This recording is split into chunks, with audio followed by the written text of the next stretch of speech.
Hello everyone, आप सभी का स्वागत है मैग्नेट ब्रेन्स के शानदार यूट्यूब चैनल पर, जहां पर हम सभी लोग मिलकर आपको यानी कि हमारे प्यारे K-12 के बच्चों को जो किंडरगार्टन से क्लास 12 तक की क्लासेस में पढ़ रहे हैं, भाई सीबीएसई बोर्ड इंग्लिश मीडियम में पढ़ रहे हैं, हम आपको उनको प्रोवाइड कराते हैं 100% free of cost high quality educational videos of all the subjects. सारे सब्जेक्ट्स आप फ्री ऑफ कॉस्ट बढ़िया तरीके से पढ़ सकते हैं। प्लेलिस्ट में जाकर देखिएगा, प्लेलिस्ट सेक्शन में आपको क्लास वाइज और सब्जेक्ट वाइज सारे कोर्स सिलेबस की पूरे वीडियोस अरेंज मिल जाएंगे एक सीक्वेंस में, चैप्टर नंबर 1 से लास्ट तक।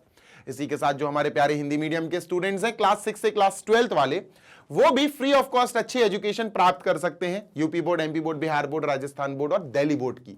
बस आपको magnet brains Hindi medium YouTube channel पर जाना है, सब्सक्राइब करना है और पढ़ाई शुरू कर देनी है। नोट्स के लिए वेबसाइट और एप्लीकेशन है भाई। वेबसाइट है www.magnetbrains.com। एप्लीकेशन आपको गूगल प्ले स्टोर पे मिल जाएगी, आप इंस्टॉल कर सकते हो और बढ़िया तरीके से बेस्ट नोट्स आपको वहां पर पीडीएफ फॉर्मेट में मिल जाएंगे। और this side Zeeshan, your maths mentor, आप सभी का स्वागत करता हूं आज के सेशन में। आज हम क्लास 12 डिफरेंशियल इक्वेशन की एक्सरसाइज 9.3 के क्वेश्चन 16, 17, 18, 19 चार क्वेश्चंस करेंगे। बड़े क्वेश्चंस हैं, थोड़ा वक्त लगेगा, सब्र से पेशेंस से देखना, क्योंकि अगर आपको ये क्वेश्चन समझ में आ गए तो आपके डिफरेंशियल इक्वेशन के कई डाउट्स और बहुत अच्छी चीज मैं बताऊं तो डाउट्स तो क्लियर होंगे ही होंगे। आपका कॉन्सेप्ट बहुत बढ़िया, स्ट्रक्चर बहुत बढ़िया स्ट्रांग हो जाएगा। आइए शुरू करते हैं। क्वेश्चन नंबर 16 कह रहा है कि भैया for the differential equation this find the solution curve passing through this. आपको एक डिफरेंशियल इक्वेशन दी गई है which is X Y D Y by D x, ठीक है sir ji, is equal to we have X plus two Y plus two, ठीक है, X plus two और वाई प्लस टू। अब हमारे पास ये डिफरेंशियल इक्वेशन है, ठीक है, हमने लिख ली, ठीक है। हमें मात्र एक काम करना है, क्या, एक इस डिफरेंशियल इक्वेशन का एक सॉल्यूशन कर्व बताना है। अगर कर्व से कंफ्यूज हो रहे हो तो टेंशन नहीं लो, आपको बस सॉल्यूशन बताना है। जनरल सॉल्यूशन के पर्टिकुलर सॉल्यूशन, भाई अगर आप प्रीवियस वीडियोस देखते आ रहे हो तो आपको इतना तो नॉलेज हो गई। तो बेटा अगर कोई सॉल्यूशन पर्टिकुलर किसी पॉइंट से पास करेगा तो वो जनरल सॉल्यूशन नहीं होगा, वो पर्टिकुलर सॉल्यूशन होगा। मेरी बात ध्यान से सुनो, इस क्वेश्चन का आपको स्टार्टिंग में शुरू में स्ट्रक्चर बता दे रहा हूं। उन्होंने एक डिफरेंशियल इक्वेशन दी, हाँ सर, अब वो बोल रहे हैं इसका सॉल्यूशन निकालो, और ऐसा सॉल्यूशन जो इस पॉइंट से पास हो रहा हो। अगर वो कहते कि सिर्फ इसका सॉल्यूशन निकालो, बस छोड़ देते, पॉइंट नहीं बताते, तब उसका मतलब होता कि अपन से जनरल सॉल्यूशन पूछा गया है, एक ऐसा सॉल्यूशन जिसमें कांस्टेंट सी रहेगा। लेकिन यहां पर इन्होंने कह दिया कि भैया आपको एक ऐसा सॉल्यूशन निकालना है जो इस पॉइंट से गुजरे। तो ये पॉइंट बेसिकली 1,1 अपन को बताता है कि x की वैल्यू हमें 1 दी गई है, y की वैल्यू हमें -1 दी गई है। और कभी भी आपको सॉल्यूशन के साथ पॉइंट्स दे दिए जाएं, कोऑर्डिनेट्स दे दिए जाएं x y के, तो समझ जाना आपको जनरल सॉल्यूशन तो निकालना है, पर जनरल सॉल्यूशन की मदद से आपको एक पर्टिकुलर सॉल्यूशन निकाल के देना है। और वो कैसे निकाला जाएगा सर? जनरल सॉल्यूशन जब अपन निकाल लेंगे तो उसमें c आएगा, उसमें एक आर्बिट्री कांस्टेंट आएगा, तो उस कांस्टेंट की वैल्यू फिर अपन को निकालनी पड़ेगी with the help of these coordinates. ये x और y की वैल्यू हम अपने जनरल सॉल्यूशन में रखेंगे, c की वैल्यू आएगी, c की वैल्यू वापस उठा के जनरल सॉल्यूशन में रख देंगे, फिर वही हमारा पर्टिकुलर सॉल्यूशन होगा। इसका आंसर हो जाएगा इस क्वेश्चन का। सिंपल सी बात है, आओ शुरू करते हैं। तो सर जी हमें ये वाली इक्वेशन दी है, differential equation, and what we have to do is we simply have to solve it. Solve करने के तरीके भाई दो स्टेप हैं, छोटू से। क्या स्टेप है सर जी? एलएचएस में सिर्फ dy और y होने चाहिए, और आरएचएस में dx और x के टर्म्स होने चाहिए। अब जैसे मैं मान के चलो यहां x into Y into D Y, जैसे ये तीनों चीजें मल्टीप्लाई में है और dx यहां है, तो dx को मैं चलो यहां भेज देता हूं, ठीक है, is equal to x plus 2 bracket y plus 2 into dx। मेरी बात ध्यान से सुनना जी सर। सबसे पहला स्टेप होता है कि आप LHS में dy को रखो और RHS में dx को रखो। पहला स्टेप हो गया, हाँ सर, बहुत इंपॉर्टेंट स्टेप होता है। और इस स्टेप में आपको एक काम और करना पड़ता है। क्या? एक काम ये है कि भैया चलो आपने LHS में df dy कर लिया, RHS में आपने dx कर लिया, ठीक है, डन है, परफेक्ट है। आपको एक और काम ये करना पड़ता है कि dy के पीछे सिर्फ और सिर्फ y के टर्म्स हों। dy के पीछे चलो y तो है, पर ये x क्या कर रहा है? dx के पीछे बेटा जो भी टर्म्स हैं वो सिर्फ dx यानी x के हों। चले x प्लस 2 तो ठीक है, ये क्या कर रहा है? तो हमें y प्लस 2 को dy के पास भेजना पड़ेगा, x को dx के पास भेजना पड़ेगा। तो ये क्या होगा सर? ये होगा y इंटू डी वाई, ठीक है, यहां से y प्लस 2, dx ने कहा बेटा y, तुम यहां से निकलो, y प्लस 2 यहां आके बेटा डिवाइड करेगा, Y plus two Y upon Y plus two D Y. इतना क्लियर है क्या? हाँ सर, ठीक है, इतना बिल्कुल क्लियर है सर, ये डी वाई हो गया, ठीक है, इज इक्वल टू dx लिखा अपन ने, ठीक है सर, dx, और dx के पास कौन था पीछे? x प्लस टू, ये तो x का ही है सर टर्म, ठीक है, x plus two as it is लिखा अपन ने, ठीक है। अब इस x प्लस टू के पास ये x आएगा, चल के डिवाइड करने आएगा क्योंकि वहां मल्टीप्लाई में है सर। अब आप देखो हमारे पास सर जी dy LHS में और उसके पीछे जो भी टर्म्स हैं वो y में है, dx RHS में और उसके पीछे जो भी टर्म्स हैं वो x में है। क्या इतनी बात क्लियर है? Yes sir. चलो इसको मैं क्लियर कर दूंगा, ये लिखूंगा, आप जल्दी से कॉपी कर लो आप, ठीक है, डन सर। तो अपन ने क्या करा सर जी, अपन ने इसको हटाया और मैं पूरा क्लियर कर रहा हूं अब, ठीक है, I am clearing everything. Sir जी इसको क्लियर कर दो, बस नीचे वाली पार्ट मैं लिखा रहने दूंगा। तो सबसे पहला बेटा स्टेप अपना यही होता है कि कुछ इस प्रकार आपको अपनी डिफरेंशियल इक्वेशन को फिल्टर करना पड़ेगा। तो अपन ने फिल्टर कर लिया, अब क्या करेंगे सर? स्टेप नंबर 2 होता है कि अब आप इसका इंटीग्रेशन करो दोनों तरफ, इंटीग्रेटिंग बोथ साइड्स। तो अपन क्या लिखेंगे बच्चा? स्टेप नंबर 2 होता है सर जी integrating both sides, integrating both sides. Done, बिल्कुल डन सर, आगे चलते हैं, ठीक है, डन। इंटीग्रेटिंग बोथ साइड्स का मतलब है भैया यहां भी इंटीग्रेशन का सिंबल लगाओ, ठीक है, और यहां भी इंटीग्रेशन का सिंबल लगाओ। और मैं तुम्हें एक चीज बता देता हूं, क्या? इंटीग्रेशन दोनों का अलग अलग मैं आपको करके दिखाऊंगा, ठीक है।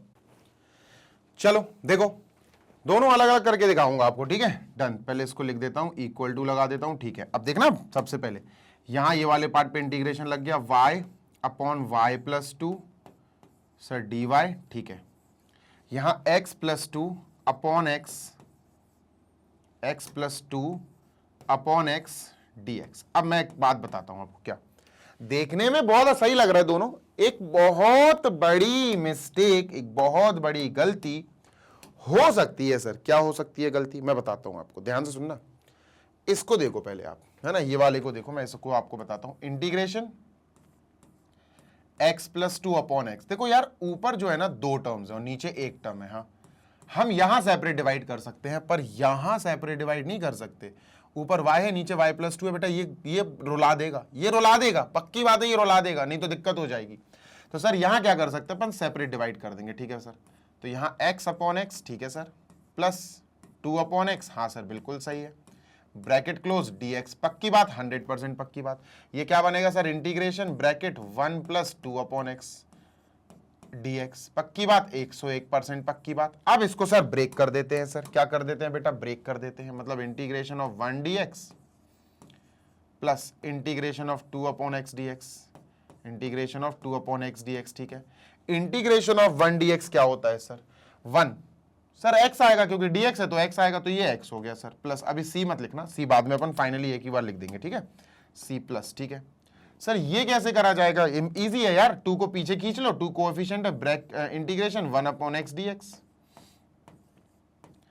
अब इंटीग्रेशन 1 अपॉन एक्स dx ये तो रट गया होगा, log mod x, हाँ सर सही कह रहे हो, तो x plus 2 log mod x। वैसे तो अपन को ब्रैकेट में लिखना चाहिए था, पर कोई बात नहीं, अपन ने पूरा इंटीग्रेशन कर लिया। हाँ सर, अब एक बार c लगा दो इसमें, प्लस का c2 लगा दो सर। c2 क्यों बेटा? क्योंकि अपन ने RHS पहले सॉल्व कर दिया, ये हो गया बेटा, इसका आंसर तो आ गया अपना, क्या आया सर? x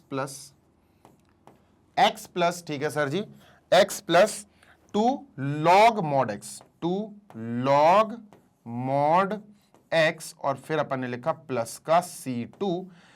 अब now the turn is about this. अब इसको सॉल्व करने में बेटा अपन को नानी याद आ सकती है, पहले वो जल्दी से कॉपी कर लो क्योंकि मैं उसको एरेज करूंगा, वहीं पर मैं इसको सॉल्व कराऊंगा। अभी आपको बढ़िया सी चीज बताता हूं कि क्या है यहां, नाटक क्या है, ठीक है, ध्यान से सुनना।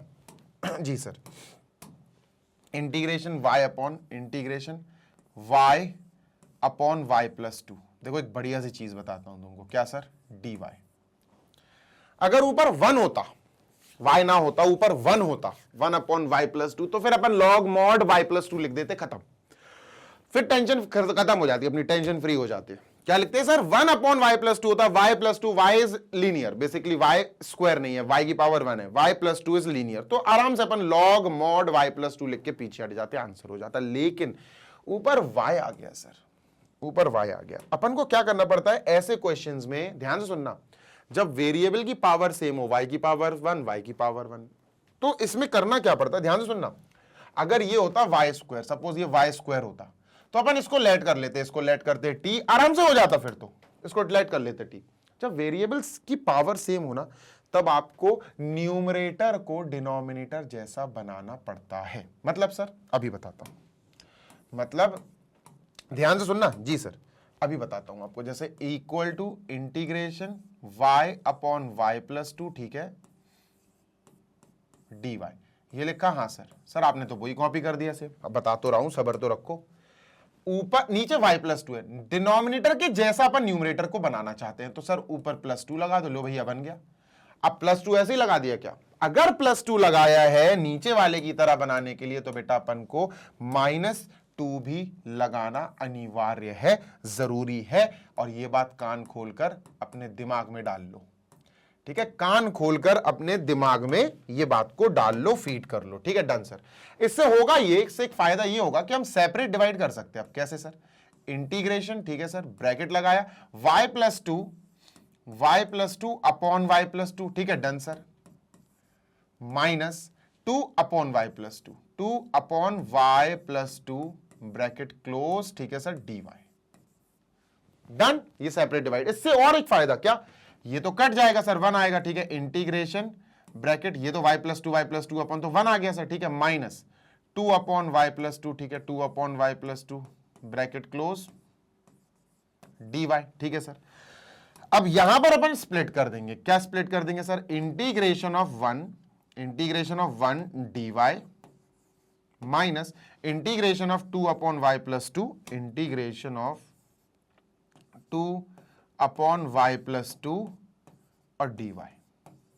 अब ये 2 बाहर बुला सकते हैं अपन, क्या बुला सकते हैं, 2 बाहर बुला सकते हैं क्योंकि कोएफिशिएंट है सर जी। Integration of 1 dy, integration of 1 dy, dy यानी y, सर ये y आ जाएगा, है ना, ये इंटीग्रेशन अपन को क्या मिलेगा सर, ये अपन को y दे देगा, कोई दिक्कत, नो दिक्कत सर, माइनस, ठीक है, 2 बाहर आ गया, 2 बाहर आ गया, क्या बचा sir, integration of 1 upon Y plus 2। और अगर आपको याद हो तो थोड़ी देर पहले मैंने आपसे क्या कहा था, इसको देख करके, यार अगर 1 अपॉन वाई प्लस 2 हो, 1 अपॉन वाई प्लस 2 हो, तो लॉग मॉड वाई प्लस 2 आ जाएगा। तो यही तो आ गया, 1 अपॉन वाई प्लस 2 का इंटीग्रेशन हो गया ना लीनियर, ऊपर 1 भी बना दिया। ये होता है बेटा कमाल, है ना, मैथमेटिक्स को इसीलिए तो जादू कहते हैं। y माइनस 2 ब्रैकेट, सर जी ये क्या बनाएगा, ये बनाएगा लॉग, क्योंकि integration of 1 upon linear of y, 1 upon Y plus 2 आ जाएगा, लॉग मॉड y प्लस 2, और मॉड बेटा कर दो क्लोज, डन है, हाँ सर डन। अच्छा 2 से मल्टीप्लाई है तो इसको हटाओ ना, अपन थोड़ी ना कुछ और कर रहे हैं, ठीक है, तो ये हो गया, ठीक है, डन है, हाँ सर डन है। अब इसके बाद बेटा इसमें C1 लगा दो, क्योंकि आपने प्लस का C1 लगा दो, क्योंकि कांस्टेंट तो आएगा। तो ये पूरा सॉल्व करके मैंने साइड में दिखा दिया, आप देख सकते हो एक एक स्टेप आपको लिख कर दिखाया गया है, कॉन्सेप्ट आपको रिवाइव कराया गया है। भैया जल्दी से आगे बढ़ लेते हैं, ठीक है सर। ये आ गया सर क्या, y minus 2 log mod y plus 2 modulus close, ठीक है, प्लस C1।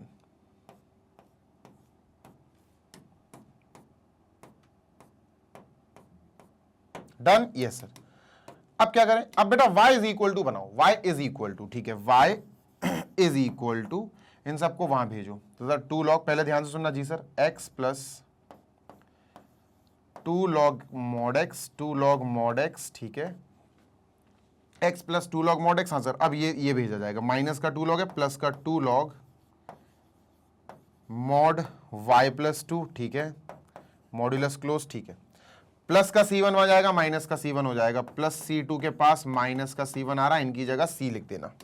क्या लिख देना है, C। तो y is equal to x plus 2 log x, ठीक है, तो 2 को ऊपर ले जा सकते हैं, हाँ, तो लॉग टूट जाएगा, ठीक है। एक काम करो, 2 को x के ऊपर ले जाओ, भाई आपको पता है ना यहां क्या हो सकता है, 2 लॉग मॉड x, देखो 2 लॉग मॉड x, तो सर जैसे 2 लॉग समथिंग, जैसे p लॉग q, तो ये p जो है इस पे पावर बन के जा सकता है, यानी लॉग मॉड x की पावर 2, है ना। तो इसको क्या लिख देंगे बेटा, लॉग मॉड x की पावर 2, ठीक है, मॉड x की पावर 2। सेम बेटा यहां हो जाएगा 2 लॉग, तो मॉड y प्लस 2 की पावर 2 हो जाएगी, लॉग 2 भी चला जाएगा बेटा, है ना, log mod y plus 2, mod y plus 2 और इसकी पावर बेटा 2 प्लस इनकी जगह बेटा अपन ने c लिख दिया और ब्रैकेट में लिखना पड़ेगा c कहां से आया, c आया बेटा जी c2 माइनस c1 से। डन है, हां सर डन है। अब देखो मॉड्यूलस के ऊपर स्क्वायर आ जाए तो मॉड्यूलस खत्म हो जाता है दोस्त, ये याद रखना। y is equal to x plus log mod खत्म x square plus log mod खत्म बेटा यहां पर भी y प्लस 2 का स्क्वायर, है ना। जब भी मॉड्यूलस पे स्क्वायर देखो तो आप मॉड्यूलस हटा के लिख देना, बस एक्स स्क्वायर लिख देना। Done, yes sir. प्लस का c, कोई दिक्कत? नो दिक्कत सर, नो दिक्कत एट ऑल, ठीक है। तो अभी अपन को करना क्या है, कौन सा क्वेश्चन है, क्वेश्चन नंबर 16 है सर ये, एक second, 16 y minus x plus 2, ठीक है, y माइनस एक्स हो जाएगा प्लस 2, 2 कैसे आएगा, ओके लाता हूं मैं, और ये लॉग है क्या, log x square y plus 2 का होल स्क्वायर, ठीक है। 2 छूट गया क्या मुझसे, कहीं 2 रह गया, y माइनस एक्स, ठीक है, y माइनस एक्स प्लस 2, यहां प्लस 2 आ रहा है तो यहां माइनस 2 होना चाहिए।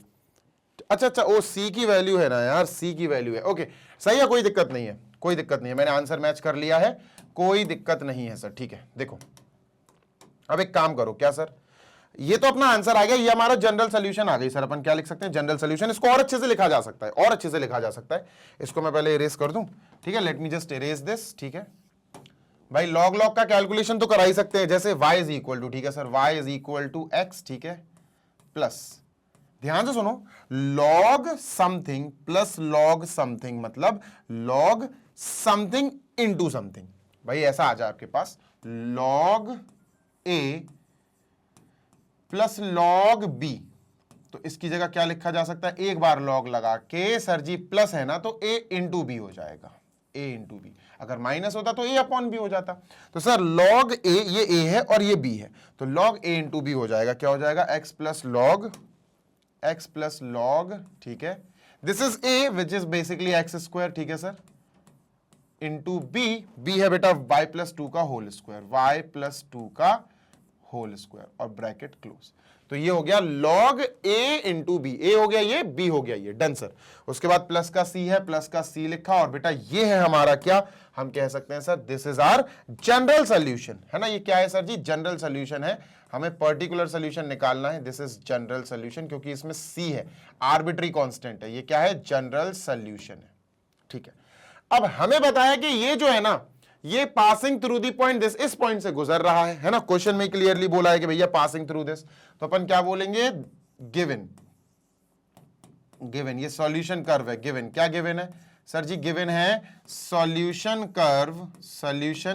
Curve is passing through, solution curve passes through, ठीक है, किस पॉइंट से, पासिस थ्रू, THROUGH थ्रू -1,1, ठीक है, -1, ठीक है। तो इससे हमें समझ में आया कि ये सॉल्यूशन कर्व है, ठीक है, और सॉल्यूशन कर्व अगर इन दोनों पॉइंट से पास कर रही है तो इसका मतलब x इज इक्वल टू 1 और y इज इक्वल टू -1। हम सर वैल्यू रखेंगे, सेटिस्फाई कराएंगे अपने सॉल्यूशन कर्व को, है ना, सेटिस्फाई कराएंगे भैया। ये जो लिखी है x1 y1, सर कुछ नहीं करना है, इसमें सेटिस्फाई करा देना है, तो y की जगह बेटा -1 इज इक्वल टू, है ना, बस इसको सेटिस्फाई करा के वैल्यू रख के c की वैल्यू आ जाएगी, y की जगह -1, x की जगह सर 1, ठीक है, प्लस लॉग, ठीक है, लॉग, ठीक है, लॉग बड़ा ब्रैकेट सर x स्क्वायर का मतलब है 1 स्क्वायर, ठीक है सर, ब्रैकेट y का मतलब है -1 प्लस 2 उसका whole square, bracket close, plus c। आओ सॉल्व कर देते हैं, ठीक है। 1 इधर जाएगा तो भाई माइनस का 2 हो जाएगा, -2 is equal to log bracket 1 का स्क्वायर 1 है, -1 प्लस 2 इज 1, 1 का स्क्वायर 1 है, 1 का स्क्वायर 1 इंटू 1 इज 1, तो लॉग 1 आया सर, प्लस का c, तो सर जी लॉग 1 तो 0 होता है, -2 is equal to 0 plus c, तो सर जी c की वैल्यू आ गई -2। c की वैल्यू क्या आ गई बच्चा, -2। कुछ नहीं करना होता है, जब हम किसी पॉइंट से अपने सॉल्यूशन कर्व को गुजार देते हैं तो वो पॉइंट उसको सेटिस्फाई करा देता है, मतलब वो पॉइंट x और y के कोऑर्डिनेट्स देकर अपन को इसमें रखने की बात करता है, रख के जो आंसर आता है वो c आता है। बेसिकली रखने का ये प्रोसेस पूरा क्या है, ये प्रोसेस है c की वैल्यू निकालने का। अब जब c की वैल्यू आ गई तो c की वैल्यू तुम्हें यहां रखनी है, that's it, that will be your final answer.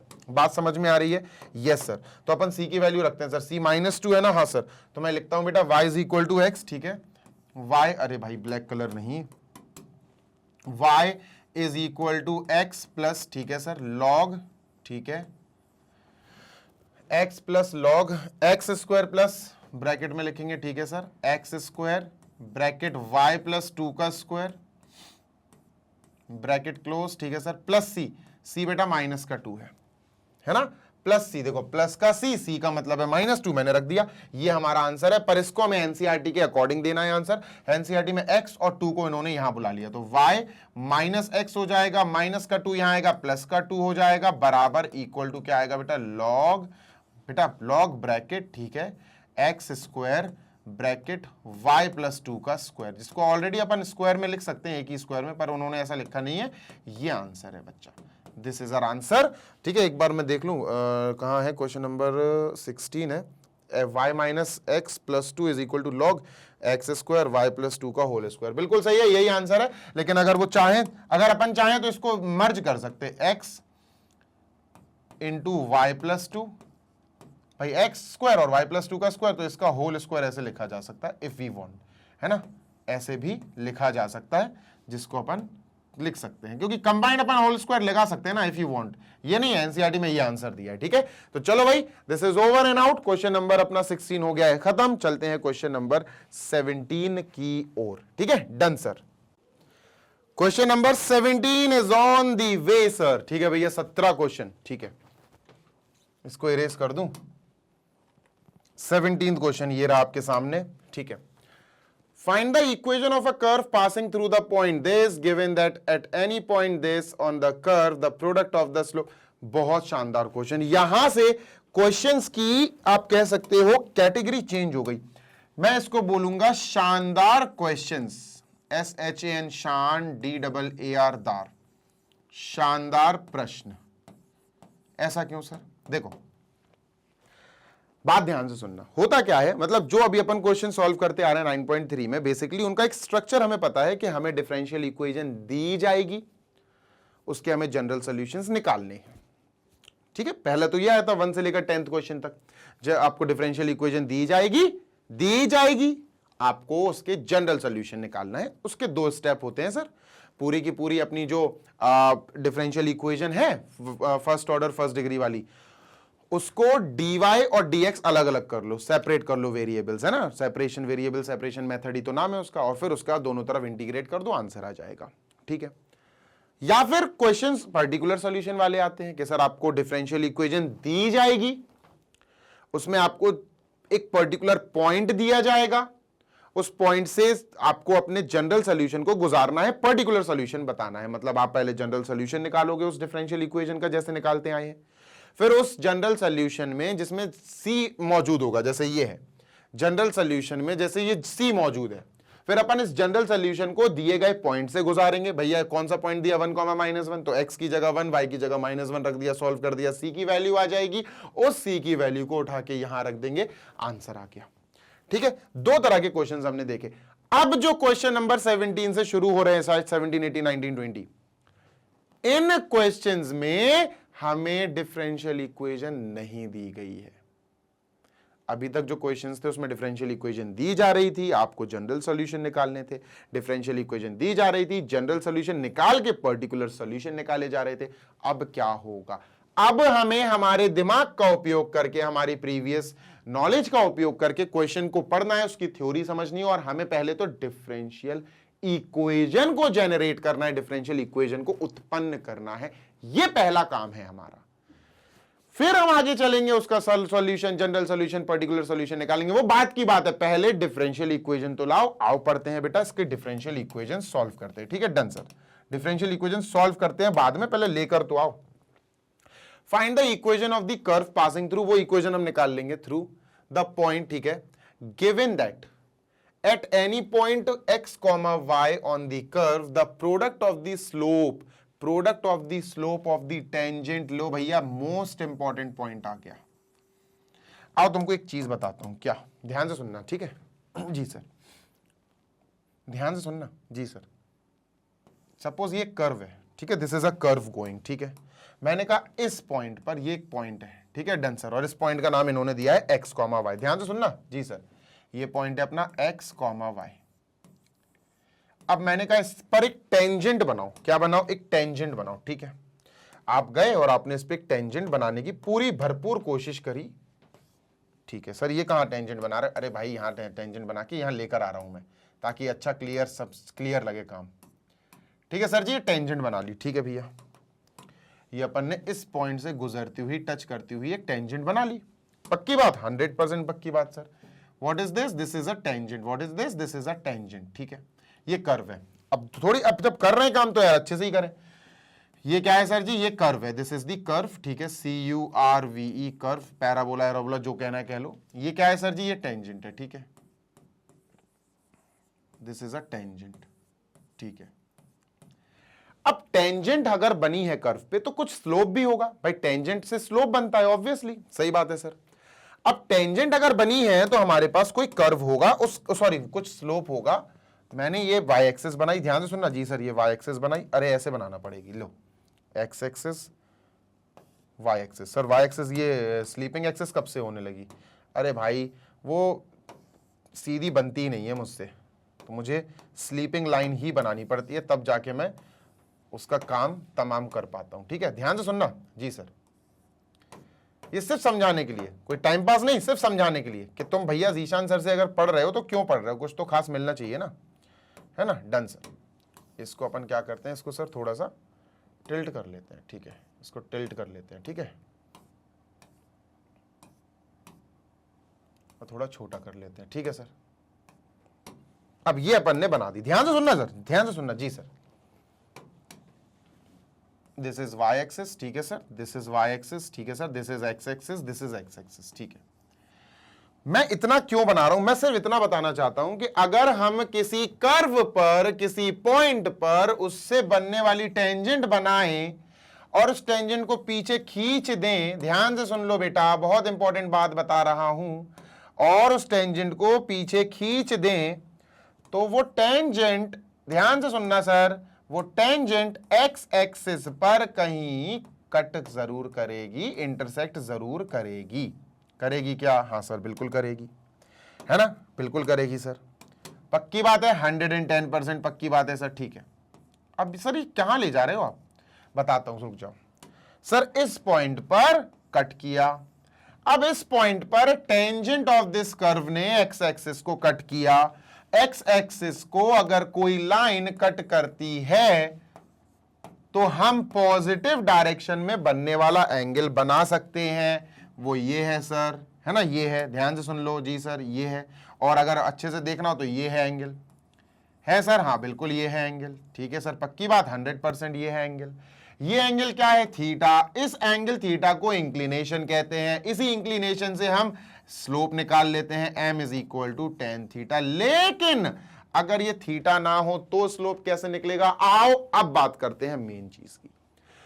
Sir जी अगर हम इस पॉइंट से बनने वाले टेंजेंट का स्लोप पता करना चाहते हैं विदाउट थीटा, हमें नॉलेज ही नहीं है what is theta, what is inclination, तो हम क्या कर सकते हैं सर जी, हम डेरिवेटिव निकाल सकते हैं, dy by dx at that point. अगर हम किसी भी कर्व की इक्वेशन का डेरिवेटिव निकालें उस पर्टिकुलर पॉइंट पर, तो फिर उस पर्टिकुलर पॉइंट पर डेरिवेट जो देता है, डेरिवेटिव जो देता है उसी चीज को हम स्लोप कहते हैं। तो हमें समझ में आ गया कि सर जी इन्होंने ये स्लोप ऑफ इट्स टेंजेंट जो दिया है ना, हाँ सर, इसका जो जिक्र किया है ना, ये दे आर करिंग जिक्र ऑफ, क्या किस चीज का जिक्र कर रहे हैं, ये जिक्र कर रहे हैं भाई साहब डेरिवेटिव का। किसका जिक्र कर रहे हैं सर जी, डेरिवेटिव का ये जिक्र कर रहे हैं। समझ में आ गई बात, यस सर। तो स्लोप ऑफ द टेंजेंट, ध्यान से सुनना, अपन एक स्टेटमेंट लिखेंगे, क्या, slope of the tangent, slope of the tangent at a point x comma y, slope of the tangent at a point x comma y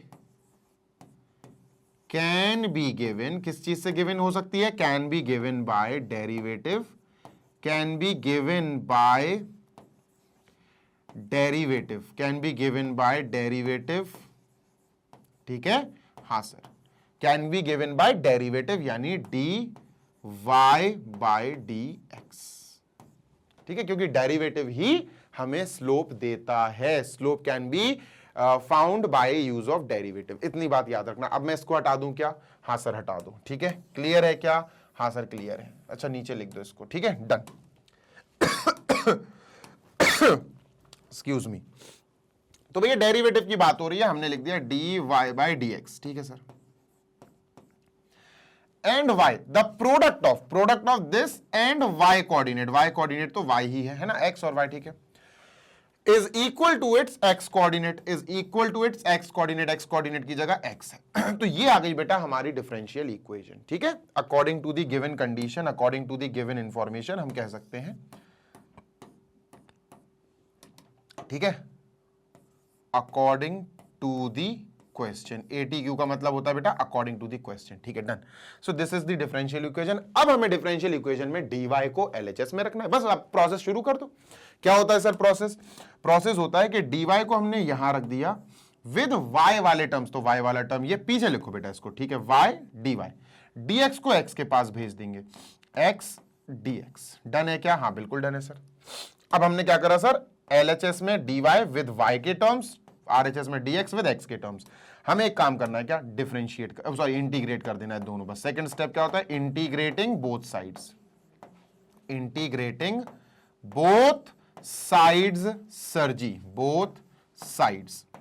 क्या होगा sir इससे, इंटीग्रेशन का सिंबल लगेगा, इंटीग्रेशन का सिंबल लगेगा, बीच में इक्वल टू लगेगा। Sir जी यहां आएगा y dx। ठीक है, y dy। ठीक है, यहां आएगा x dx। बेटर होगा कि इनके ऊपर अपन पावर 1 रख लें, क्योंकि जो फॉर्मूला लगेगा वो पावर वाला ही फॉर्मूला होता है। कौन सा फॉर्मूला सर जी? ये वाला फॉर्मूला सर, इंटीग्रेशन x की पावर n dx। सर क्या होता है ये हमें देगा x की पावर n प्लस 1, और ऊपर n प्लस 1 है, वही नीचे आ जाएगा n प्लस 1 प्लस c। ठीक है, यही y में हो जाएगा भाई, y की पावर n हो जाएगा इंटीग्रेशन ऑफ y की पावर n dy। भाई y की जगह x की जगह y आ जाएगा, y की power n plus 1 upon n plus 1, और ये भी प्लस का c आपको देगा। फॉर्मूले हैं बेटा ये ऊपर जो लिख दिए। ठीक है, डन। दोस्त y की पावर n dy, तो y की power n plus 1 upon n plus 1 plus c1। क्या है sir ji, plus c1 is equal to x की पावर n का इंटीग्रेशन, x की power n plus 1 upon n plus 1 plus c2। Done है sir, बिल्कुल done है। क्या बना बेटा, ये बना y square upon 2 plus c1 equal x square upon 2 plus c2। Done है? हाँ सर बिल्कुल डन है। चलो एक्स स्क्वायर अपॉन 2 को यहां लाओ सर, तो ये हो जाएगा y square upon 2 minus x square upon 2। वैसे जरूरत थी नहीं, चलो ठीक है।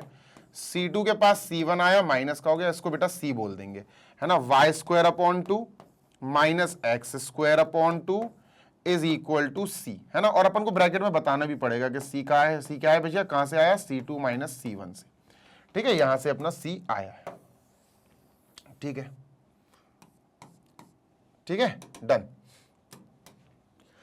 अब क्या करें सर, बेटा इधर कुछ और भी दिया, स्टार्टिंग से पढ़ो ना।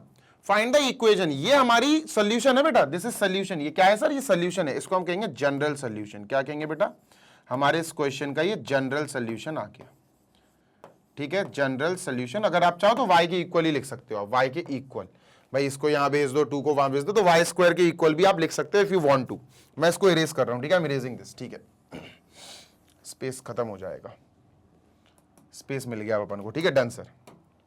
अब क्या करना है, अब हमारे पास जनरल सोल्यूशन तो चलो आ गया, y स्क्वायर अपॉन 2। ठीक है सर जी, प्लस, सॉरी प्लस नहीं है, माइनस है आई गेस, हाँ, माइनस एक्स स्क्वायर अपॉन 2। ठीक है sir, is equal to c। Done. Find the equation of the curve passing through this point. भाई साहब ये तो इक्वेशन ऑफ द कर्व है, क्या है, this is the required equation of curve, the required equation of curve. लेकिन ये अभी अपन ने पास नहीं कराई, this is the required equation of curve. ठीक है, अब ये कर्व पास कर रही है इस पॉइंट से, अपन क्या लिखेंगे, गिवन दैट, गिवन क्या गिवन है, गिवन है भैया कि इक्वेशन ऑफ कर्व जो है वो पास कर रही है, equation of curve is passing through, कहां से पास कर रही है sir? Is passing through given point, और वो गिवन पॉइंट क्या है बेटा? Is passing through given point है 0, -2, 0, -2, ये this is the given point. ठीक है, ठीक है, ये अपन ने लिख लिया। नेक्स्ट अब क्या करेंगे सर? अगर ये 0, -2 से ये वाली equation of the required curve जो अपन ने निकाली पास कर रही है, तो इसका मतलब x इज इक्वल टू 0 और y इज इक्वल टू -2, इस पूरी इक्वेशन को, कर्व की इक्वेशन को सेटिस्फाई कराएंगे। सही बात है, कराओ भैया। y स्क्वायर अपॉन 2 मतलब -2 का square upon 2 minus x square upon 2 मतलब 0 स्क्वायर अपॉन 2, भाई x का स्क्वायर मतलब 0 का square upon 2 is equal to c। ये हो जाएगा 2 2 जा 4, 4 upon 2 minus 0 upon 2 is 0 is equal to c।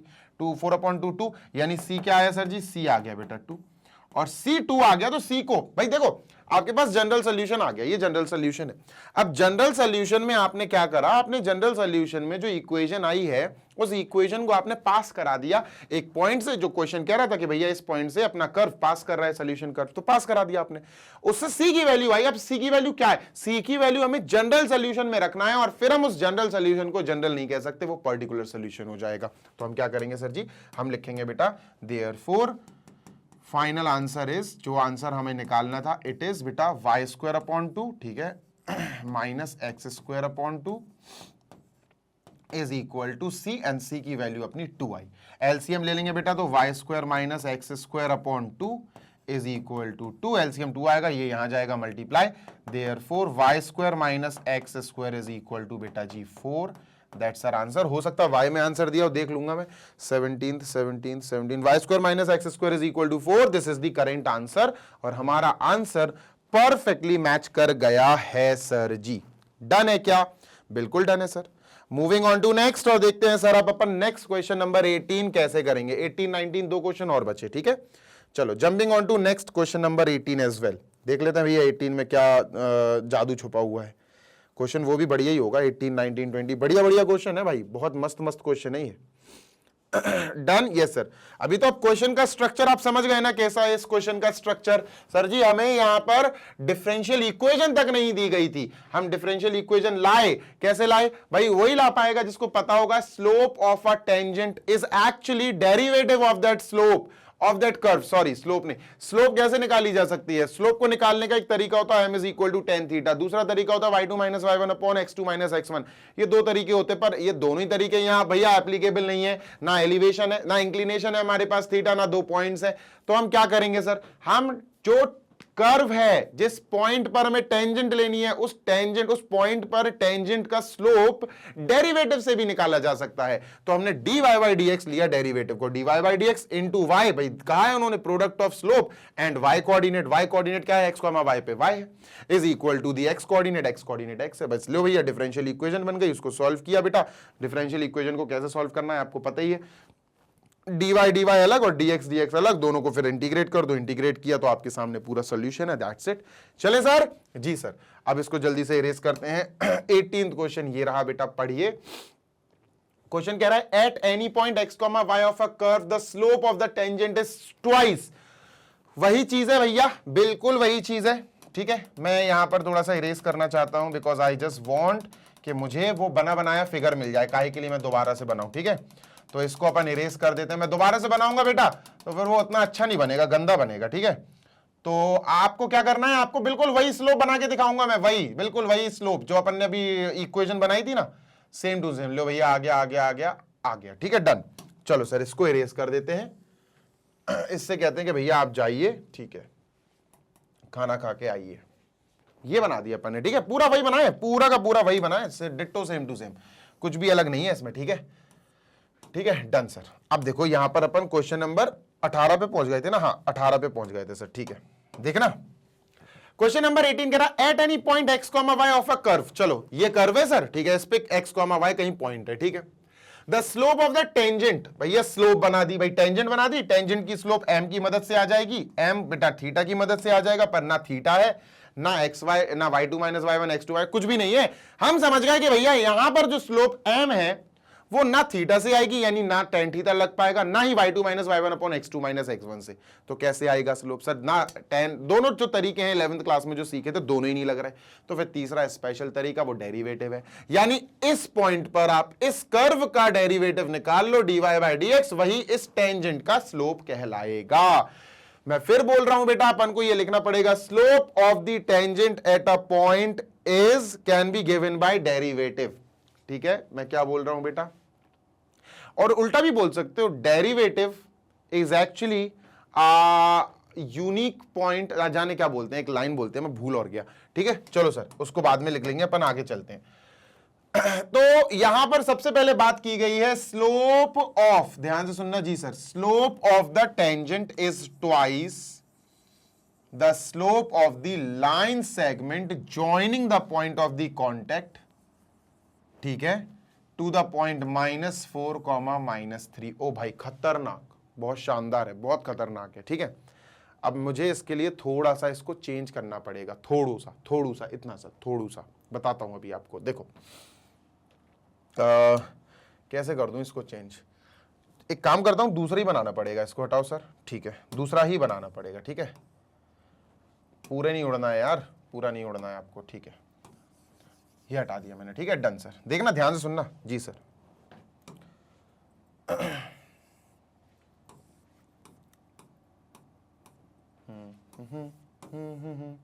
चलिए सर, ये बना लिया। अब देखना ध्यान से, अपने पास एक कर्व है। क्या है सर जी? एक कर्व है अपने पास। ठीक है, अरे भाई मोटी लाइन बनानी है, मोटी मोटी मोटी लाइन। ठीक है सर, ये कर्व है अपने पास। ठीक है, दिस इज अ कर्व। ठीक है, ठीक है, ये कर्व है। ठीक है सर, इस पर एक पॉइंट लिया अपन ने, दिस इज द पॉइंट। ठीक है, इस पर स्लोप बनानी है। ठीक है सर, स्लोप बना दो।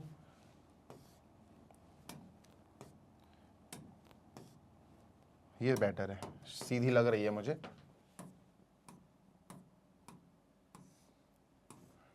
ठीक है सर, ये स्लोप बना दी भैया। ठीक है, कुछ ज्यादा बड़ी स्लोप बना दी। सर ये स्लोप है। ठीक है, अपन ने कर्व बनाई, कर्व पे एक पॉइंट लिया, पॉइंट पे एक स्लोप बना दी। ठीक है, स्लोप कह रहा हूं, सॉरी यार, स्लोप नहीं, टेंजेंट बना दी। ठीक है सर, टेंजेंट बना दी। अब इस टेंजेंट का स्लोप क्या होगा सर? दो तरह से हम स्लोप निकाल सकते हैं। एक, टेंजेंट एक्स एक्सिस के साथ पॉजिटिव डायरेक्शन में ये एंगल बना रही है, इसको अपन ने क्या मान लिया सर जी? थीटा। पॉजिटिव डायरेक्शन में यही है थीटा। थीटा की वैल्यू टेन थीटा में रख दो, टेन में बेटा एम यानी स्लोप आ जाएगा, लेकिन हमें थीटा नहीं पता।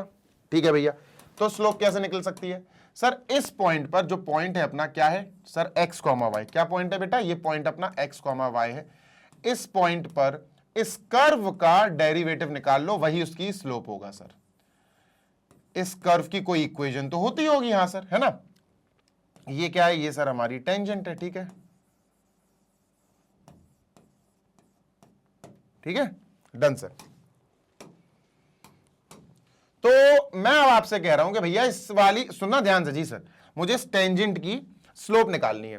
तो टेंजेंट की स्लोप उस यूनिक पॉइंट पर उस यूनिक कर्व के डेरिवेटिव से आ जाएगी। तो हम समझ गए स्लोप कैसे निकालेंगे सर जी। यहां स्लोप निकालने का जो प्रोसेस है वो वही है dy बाई डी एक्स। ठीक है, dy by D x. Done sir, ठीक है, डन है। अब पता ये क्या बोल रहे हैं? ये बोल रहे हैं the slope of tangent is twice. Slope of tangent हो गई dy बाई डी एक्स, है ना? This is the slope of tangent जो अपन ने लिख ली। इज ट्वाइस का मतलब है 2 इंटू, ठीक है सर, किसकी? Twice the slope of the line segment joining the contact of the point this. ध्यान से सुनो, ध्यान से सुनो, किसका? Slope of line, slope of line. अब कौन सी लाइन का स्लोप सर? ये समझाओ, ये समझते हैं बेटा, इंपॉर्टेंट बात sir. Slope of this tangent, ये dy बाई डी एक्स है, ठीक है सर। और स्लोप ऑफ अ लाइन, अब कौन सी लाइन सर? आप बताते हैं, पता कौन सी लाइन? कौन सी लाइन सर? 4 -4 -3 बेटा थर्ड क्वाड्रेंट में होगा। हाँ सर, यहां कहीं होगा। लो भैया -4 -3, ठीक है, थर्ड क्वाड्रेंट में ये पॉइंट पड़ रहा है, इसीलिए मैंने इस फिगर को चेंज किया सर। -4 -3 अपन मान लेते हैं सर जी, यहां कहीं है। ठीक है, ठीक है, दिस इज -4 -3 अपन ने मान लिया। ठीक है, दिस इज अ पॉइंट। अरे भाई सेलेक्ट हो जा, -4 कॉमा -3 सर ये पॉइंट अपना है, ठीक है। इस पॉइंट को अपन नाम दे देते हैं बेटा ए, ठीक है सर, और इस पॉइंट को अपन नाम दे देते हैं सर जी बी, ठीक है बेटा।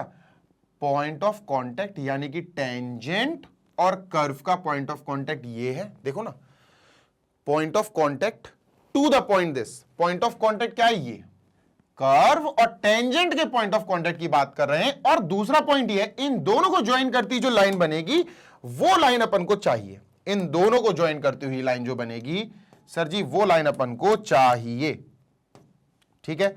बनाता हूं मैं लाइन, सीधी लाइन बन जा भाई, ठीक है, सीधी लाइन बन गई, ठीक है। ये लाइन अपन को चाहिए, इसको मैं थोड़ा सा बड़ा कर देता हूं, ठीक है सर।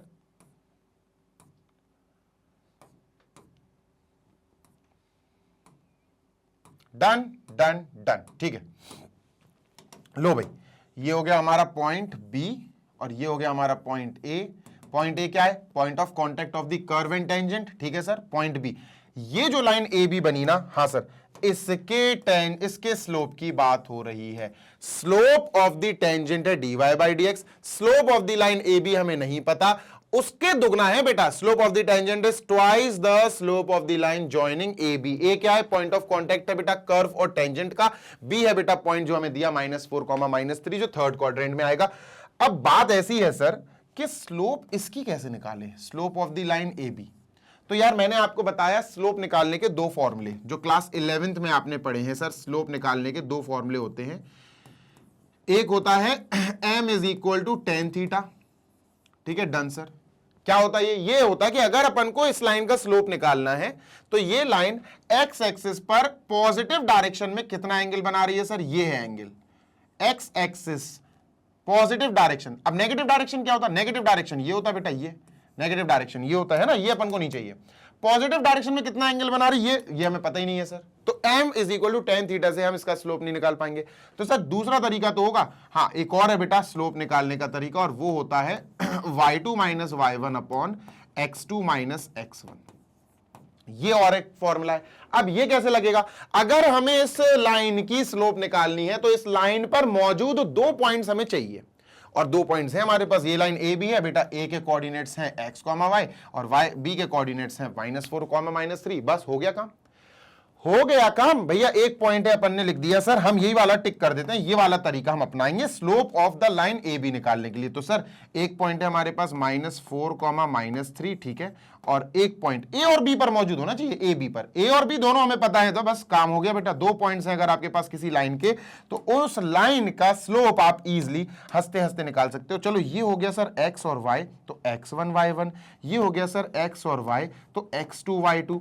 अब सर स्लोप निकालते हैं अपन स्लोप के फॉर्मूले से। कौन सा फॉर्मूला सर, ये वाला formula, slope of A B, slope of line A B is equal to, slope of line A B is equal to sir जी y2 माइनस y1, ठीक है। y2 बेटा y है, माइनस y1 बेटा -3 है, जो माइनस के साथ +3 हो जाएगा, upon x2 minus x1, x minus -4 यानी x +4 हो जाएगा बेटा। ये आ गया हमारा, हमने इस फॉर्मूले का उपयोग किया बेटा जी क्या निकालने के लिए, स्लोप निकालने के लिए। जल्दी से देख लो, तो इसका मतलब dy by dx is equal to 2 into this. अभी आई बात क्लियर समझ में? यस सर, जल्दी से अपन लिख लेते हैं। Now what we can write it down over here is, जल्दी से लिखेंगे सर जी, dy by dx is equal to sir जी 2 into slope of line A B. Slope of line A B हमने निकाल लिया ए और बी पॉइंट्स की मदद से। ये बी है, ये ए है, इन्हीं दोनों पॉइंट्स की मदद से अपन ने स्लोप ऑफ लाइन निकाल लिया। जरूरी नहीं है कि ये x1 y1 हो, आप इसको x1 y1 मान लो। तो ये आ जाएगा 3 plus y, -3 minus y minus x -4 आ जाएगा। तो वो भी बेटा यही आएगा, कोशिश करना कि दोनों पॉजिटिव में आए। ठीक है सर, तो ये लिख देते हैं slope of line A B y+3 upon x+4। Done? Yes sir. मैं फिर बोल दूं आपको, फिर बोल दूं बेटा, जरूरी नहीं है कि आप इसको ही x2 y2 मानो, आप इसको x2 और y2 मान सकते हो। तो इस कंडीशन में अगर y2 ये ना होके ये होता तो ये आता -3 माइनस y, ये आता -4 माइनस x।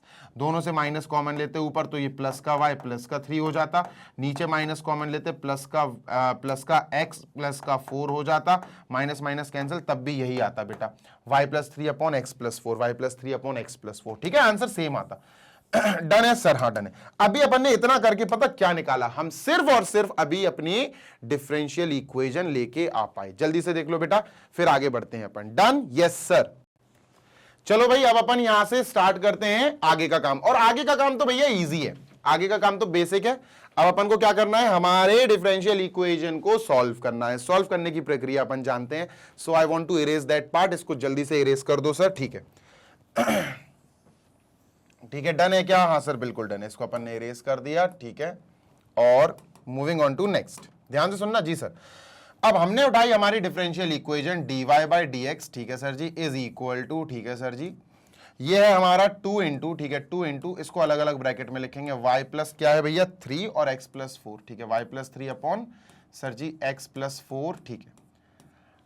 तरीका ये होता है सॉल्व करने का डिफरेंशियल इक्वेशन को कि पहले आप dy और dx को अलग अलग करो, dy LHS में, dx को RHS में फेंको। dx RHS में जाएगा तो ये क्या हो जाएगा sir, dy is equal to 2y plus 3 upon x plus 4, और सर जी यहां आ गया dx, ठीक है, dx को हटा के यहां पहुंचा दिया। अब देखना dx के पीछे जितना भी आइटम होना वो x वाला होना चाहिए सर। तो x प्लस 4 तो y plus 3 is not of x, तो y प्लस 3 को हटा के यहां लिखना पड़ेगा, जो कि अपॉन में आएगा 1 अपॉन y प्लस 3, ठीक है sir, bracket close, is equal to 2 upon x plus 4 sir ji, is equal, sorry dx, ये लिख दिया। डन है क्या? हाँ सर डन है। और यहां dy लिखना मैं भूल गया, माफी चाहता हूं, आगे लिख दूंगा, ठीक है, dy, done done done done done, ठीक है, आगे चलते हैं, ठीक है, मूविंग अहेड।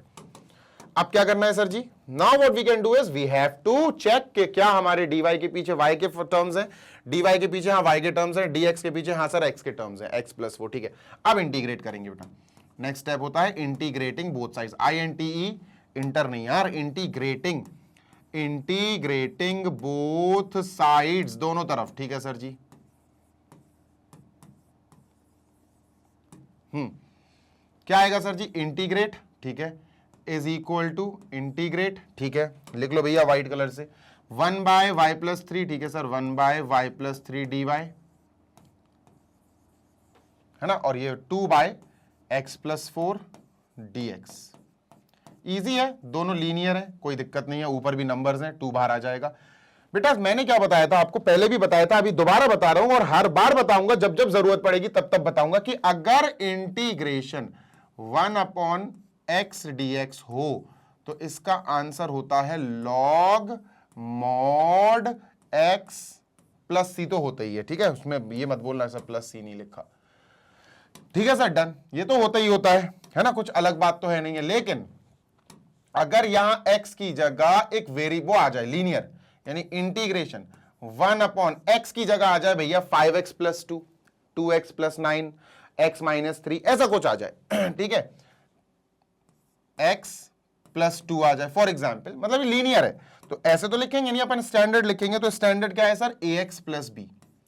अगर x का लीनियर वाला कोई पॉलिनोमियल आ जाए विद dx, तब क्या होगा सर जी, बेटा तब भी log x की जगह ax प्लस b आएगा, तब भी सेम ही आएगा, कुछ अलग नहीं आएगा, बस एक छोटा सा चेंज होगा, वो मैं चेंज आपको बता देता हूं।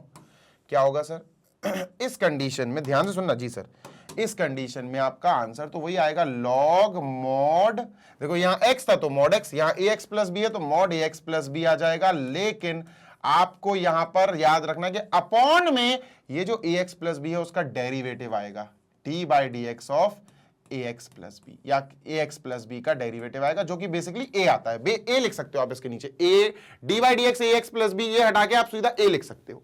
ax प्लस b का डेरिवेटिव a ही आता है, मतलब अगर मैं कहूं ax प्लस b की जगह है 5x माइनस 2, तो अगर आपने इसका डेरिवेटिव निकाला तो ax प्लस b तो a 5 ही इसका डेरिवेटिव आएगा, निकाल के देख लेना, निकाल के देख लेना, 5x माइनस 2 है, जैसे ax प्लस b या प्लस 2 है या माइनस 2, तो 5 ही आएगा।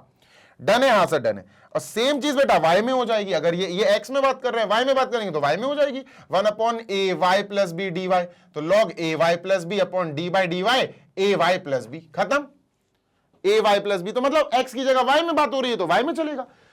तो इसमें हमें क्या करना है सर, इसमें इसका आंसर होगा log mod y प्लस 3। क्या होगा बेटा, log mod y प्लस 3, क्योंकि integration 1 upon y plus 3 dy is log mod y plus 3।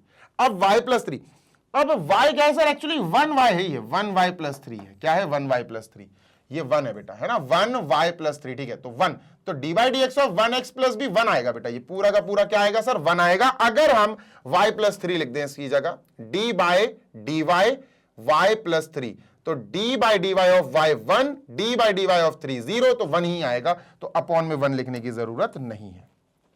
Done sir, yes done. Plus का c1, ठीक है, इज इक्वल टू, ये भी बेटा अपना 2 बाहर हो जाएगा, integration 1 upon x plus 4 dx। तो integration 1 upon x plus 4 is log mod x plus 4, ये आ जाएगा log mod y plus 3 plus c1 is equal to 2 log mod x plus 4। X का यहां भी कोएफिशिएंट 1 है तो नीचे 1 ही आएगा, log mod x plus 4 modulus close plus का c2, ठीक है। c2 को 2 से मल्टीप्लाई मत करना, और करना हो तो कर देना, ब्रैकेट लगा के लिखोगे अगर तो 2 log this and 2 into c2 will be 2c2, आपकी मर्जी है, ठीक है सर। c1 को वहां भेजेंगे सर, तो ये क्या आएगा, log mod y plus 3 is equal to 2 log mod x plus 4 plus c2 minus c1, और c2 माइनस c1 की जगह c लिख दो, log mod y plus 3 is equal to 2 log mod x plus 4 plus c, और यहां bracket में लिख देना c is equal to c2 minus c1। अभी खत्म नहीं हुआ question, question is not over yet. अभी हमें आगे, अभी तो हमें प्रॉपरली इक्वेशन निकालनी है, जिसको हम इक्वेशन क्या, बेसिकली अपन को जनरल सोल्यूशन निकालना है। जनरल सोल्यूशन आएगा, फिर अपन उसको क्या करेंगे, sir ji find the equation of the curve given it passes through this, इससे पास करा देंगे फिर, है ना। अभी मेरी बात ध्यान से सुनना जी सर, मुझे इरेज करना पड़ेगा इसका, जल्दी से बेटा स्क्रीनशॉट ले लो, आई वांट टू इरेज, ठीक है, डन सर। चलो भैया, ये अपन ने कर देना है सर जी इरेज, ठीक है। ध्यान से सुनना बेटा, मजा आएगा अभी आपको। सर log y प्लस 3, ध्यान से सुनना जी sir, log mod y plus 3 is equal to 2 जो है ऊपर पहुंचा दो, मतलब sir log mod x plus 4 की पावर 2। सर कैसे, अरे भाई याद है कि भूल गए, p log q, ये p है, log है, और ये x प्लस 4 है ना, ये पूरा q है। तो p log q अगर आ जाए, p log q, तो बेटा ये p जो है वो q की पावर बन के जा सकता है, log q की पावर p, है ना। तो ये क्या हो जाएगा, 2 चला जाएगा x प्लस 4 की पावर में। देख रहा हूं मैं, इससे अगर आंसर मैच हो गया तो बहुत अच्छी बात है। अब log मॉड के ऊपर, कभी भी मॉड के ऊपर पावर आ जाए तो मॉड हट जाता, फिर x प्लस 4 की पावर 2 ही रहेगा, ठीक है। और प्लस का c है तो वो तो लिखना ही है भैया, मोस्ट इंपॉर्टेंट है। log मॉड्यूलस y प्लस 3, ठीक है, is equal to log modulus खत्म सर जी x प्लस 4 की पावर 2, स्क्वायर आ जाए, पावर 4 आ जाए, पावर 6 आ जाए तो मॉड हट जाएगा बेटा, ठीक है। इवन पावर में मॉड हट जाता है, ठीक है। अब एक काम करना है सर, क्या, अच्छा इसको C3 लिख लो, क्योंकि अभी अपन को शायद यहां पर एक और C चाहिए पड़ेगा, C3, ठीक है। इसको C3 कर लो, एक और C3 कर लो, ठीक है, डन सर। या C करके A कर लो, A कर लो, हाँ A कर लेंगे, चलो C लिखा रहने दो, हटाओ, ठीक है। अब यहां से अपन log हटाते हैं बेटा, log अगर यहां से हटाया तो ये पूरा e की पावर बन जाएगा, बनेगा कि नहीं, बिल्कुल सर। तो ये आएगा mod y प्लस 3, ठीक है, इज इक्वल टू e की power log bracket x plus 4 की पावर स्क्वायर, ठीक है, प्लस c। ये पूरा बेटा e की पावर बन गया। अब मेरी बात ध्यान से सुनिएगा, ठीक है, पूरी ध्यान से सुनना जी सर। e की पावर समथिंग प्लस समथिंग, ये कब होगा, ये तब होगा सर जब e की पावर log x प्लस 4 की पावर 2, ये जो लिखा है ये, इंटू e की पावर c, ये होगा, तब सर ये बेस सेम पावर ऐड होंगे। हाँ यार बात तो सही है, बेसिक्स है बेटा, छोटी छोटी क्लास के बेसिक्स हैं, क्लास 7 क्लास 8 इनके बेसिक्स हैं ये, ठीक है, डन सर। बेटा e की पावर c, ये तो पूरा कांस्टेंट है, तो अब अपन इसको a से रिप्लेस कर देंगे, है ना। अगर ये C3 लिखते अपन, इसको C3, इनकी जगह C3 लिख देते, C3 तो e की पावर C3 है, C3 को फिर e की पावर C3 को हटा के C लिख देते। अब जब C लिख चुके हैं तो इसको A लिख दो, कोई भी कांस्टेंट लिख दो, जबरदस्ती नहीं है। एक और यहां पर जादू है, क्या जादू है सर, अभी बताता हूं आपको, ध्यान से सुनना जी सर। एक जादू ये है, इसको तो बाद में लिखेंगे। जादू ये है सर कि अपन ने जैसे mod y प्लस 3 लिखा और mod क्लोज, ठीक है, इज इक्वल टू ई की पावर लॉग समथिंग। अगर कोई भी ई की पावर सर लॉग से शुरू हो, अगर पावर लॉग से शुरू हो रही है तो लॉग के आगे अगर ए स्क्वायर लिखा है तो इस पूरे का आंसर ए स्क्वायर होगा। लॉग के आगे अगर बी लिखा है तो इसका आंसर बी होगा। लॉग के आगे अगर एक्स प्लस 4 की पावर 2 है तो बेटा इस पूरे का आंसर होगा एक्स प्लस 4 की पावर 2। ठीक है, ई की power log a is equal to a, तो ये ए है तो ये आ गया। ठीक है, इंटू ई की पावर सी को अभी आप ऐसे ही लिखो। ठीक है सर, पक्की बात है, 110% पक्की बात है सर। अब क्या करें? ठीक है भैया, अब y+3 बेटा मॉड्यूलस में है, मॉड्यूलस तो खोलना पड़ेगा भाई। अपन एक काम और कर सकते हैं यार, मैंने अभी एक चीज नोटिस करी कि एक काम और कर सकते हैं अपन। फाइनल आंसर थोड़ी ना दे रहे इधर, फाइनल आंसर तो इसके बाद देंगे। सुनना मेरी बात ध्यान से जी सर। यहां आंसर क्या रहा पहले मैं बुक में देखूं। 18th का आंसर है x प्लस 4 की होल पावर 2, ठीक है, इज इक्वल टू y+3। ठीक है, पक्की बात है, डन है। लो भैया आंसर आ ही गया यार, रहने दो, इसी से दे दे रहा है। ठीक है, इसी से दे दे रहा है, ये आ रहा है आंसर, इससे आ रहा है। ठीक है, ध्यान से सुनना जी सर। देखो बहुत प्यारा क्वेश्चन है, मैं बताता हूं आपको होगा क्या, ध्यान से सुनना। y+3 से अपन ने यहां वो मॉड्यूलस हटाया, मॉड्यूलस हटाएंगे तो सर ये क्या आएगा, प्लस माइनस। क्या आएगा सर जी, प्लस माइनस, है ना? हाँ सर, प्लस माइनस तो आएगा। Is equal to x plus 4 की होल स्क्वायर इंटू ई की पावर c।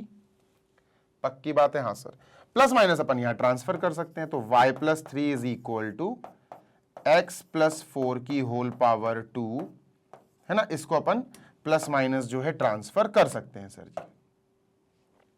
एक सेकेंड, ये अपन ने यहां प्लस माइनस ट्रांसफर कर दिया और इंटू ई की पावर सी अपनी चली रही है। ये जो है प्लस माइनस वो इसको दे दो, मतलब सर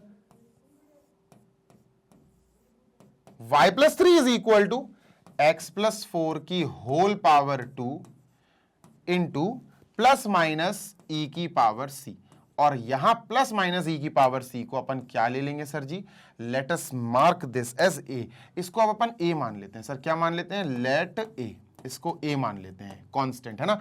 तो देयरफॉर अपना क्या बना बेटा, y+3 is equal to x plus 4 की होल पावर 2 इंटू ए। ध्यान से सुनना जी सर, इंटू ए, तो ए को अपन आगे लिख देंगे सर यहां। ठीक है, यहां आगे लिख देते हैं। ठीक, ओके सर, ये ए आ गया। So this is the answer, है ना। वो बोल रहे थे at what point, at any point. ठीक है, आपको सिर्फ और सिर्फ यहां पर क्या निकालना था, फाइंड द इक्वेशन। अच्छा, ओके ओके ओके ओके, अपन को इक्वेशन फाइंड नहीं करनी है, अपन को इक्वेशन वो फाइंड करनी है जो इस पॉइंट से पास करे। ये तो एक्स्ट्रा कर दिया यार अपन ने, ये अपन ने एक्स्ट्रा कर दिया, मतलब अपन को यहां तक पहुंचना ही नहीं था यार। उन्होंने ये थोड़ी ना पूछा कि आप नॉर्मली इक्वेशन बताओ, आपको ये पूछा गया कि आप इक्वेशन बताओ जो इस पॉइंट से पास हो। चलो कोई बात नहीं, इसको हटाओ। मतलब ये तो एक्स्ट्रा ही बता दिया मैंने, एक्स्ट्रा मतलब आगे का क्वेश्चन बता दिया मैंने। अगर आगे का क्वेश्चन आ जाए तो ऐसा कर लेना। इसको हटाओ सर, ठीक है। तो अपन क्या करेंगे सर जी, अब अपन यहां से स्टार्ट करेंगे। ठीक है, डन। तो ये आ जाएगा लॉग मॉड y+3। ठीक है सर जी, y+3। ठीक है, then we have is equal to 2 log x plus 4। ठीक है सर जी, प्लस का c। अब यहां पर अपन का जैसे इक्वेशन आ गया, और ये इक्वेशन जो है ना पास थ्रू दिस पॉइंट। तो अपन क्या बोलेंगे सर, अपन बोलेंगे this equation according to question is passing through, according to question, this equation, this curve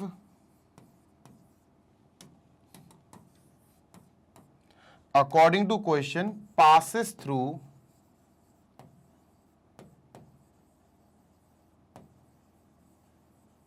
-2, -2, से ये पास कर रही है। ठीक है, अकॉर्डिंग टू दी क्वेश्चन। ठीक है, अब अगर -2, से पास कर तो ये x ये y। हाँ सर, तो x क्या हो गया -2, y क्या हो गया सर जी 1।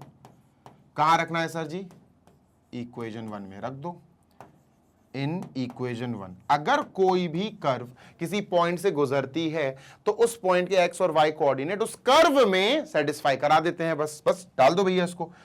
तो log, ठीक है सर, mod, ठीक है सर, y प्लस 3, y की जगह 1, 1 प्लस 3 सर, y प्लस 3 मतलब 1 plus 3 is equal to 2 log x plus 4, x की जगह -2 है, -2 प्लस 4 और फिर क्लोज करके प्लस c।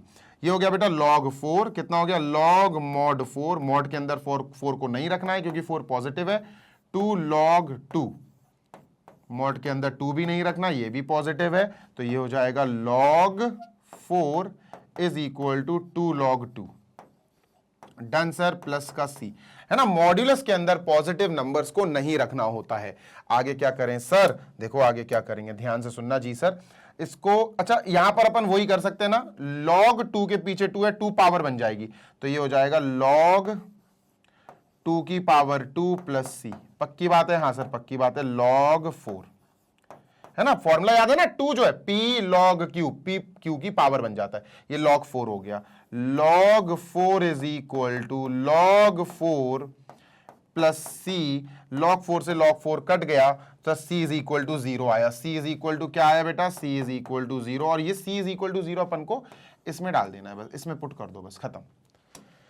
ठीक है, डन है, हाँ सर डन है। तो अपना क्या आया sir, putting c is equal to 0, put c is equal to 0 in equation 1, in equation 1। बेटा ये इक्वेशन 1 है और वही नीचे लिखी हुई है, सेम है। ठीक है सर, क्या मिलेगा log, ठीक है, मॉड्यूलस, ठीक है, y प्लस 3, ठीक है, modulus close is equal to 2 log sir 2 log modulus x plus 4। अब अपन को वही काम करना है जो अभी अपन ने इरेज किया, x प्लस 4 प्लस c का मतलब है प्लस 0, मैं नहीं लिख रहा हूं प्लस 0। अब अपन क्या करेंगे सर जी, हम एक काम करते हैं, 2 log वाला जो 2 है वो इस पे पहुंचा देंगे, वही काम कर रहे हैं जो अभी अपन ने इरेज किया, लेकिन वो इसके बाद करना था, अपन ने थोड़ा जल्दी कर दिया, कोई बात नहीं सर। तो ये हो जाएगा log मॉड्यूलस y प्लस 3, ठीक है सर, इज इक्वल टू 2 जाएगा, पावर बन जाएगी बेटा log mod x प्लस 4 की होल पावर 2, मॉड्यूलस के ऊपर पावर 2।